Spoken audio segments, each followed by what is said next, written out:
Au Cameroun, le gouvernement poursuit sa politique d'incitation fiscale pour les entreprises à la bourse de Douala. Depuis quelques années, une réduction d'impôts est inscrite sur la loi des finances pour encourager les entreprises à émettre des titres sur le marché obligataire du Douala Stock Exchange. Le projet de loi des finances 2017 prévoit de réduire à 25% l'impôt sur le bénéfice des entreprises qui émettront des titres à la DSX.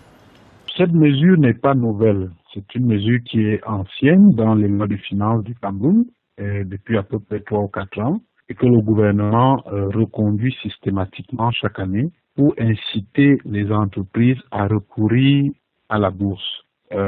C'est une mesure qui vise à les encourager à aller emprunter à la bourse et même à s'introduire à la Douala Stock Exchange. Malheureusement, pour le moment, cette mesure n'attire pas beaucoup les entreprises. En cas d'adoption par le Parlement, cette mesure fiscale ajustera la précédente incitation de 2015 qui offrait déjà un taux dérogatoire d'impôt sur le bénéfice des sociétés de 30% pour les entreprises qui effectuent un emprunt obligataire sur la Douala Stock Exchange. Les observateurs invitent le gouvernement à plus de mesures pour amener les entreprises locales à investir cette place boursière qui n'attire pas pour l'instant beaucoup de sociétés. Je crois qu'il faut mettre de plus en plus de mesures incitatives. Mais ce qu'on doit savoir en amont, c'est que pour entrer en bourse, il y a un ensemble de règles qu'il faut respecter. Il y a un ensemble de traçabilité qu'il faut apporter sur et le capital et les bénéfices et la distribution des dividendes et les actionnaires et les administrateurs.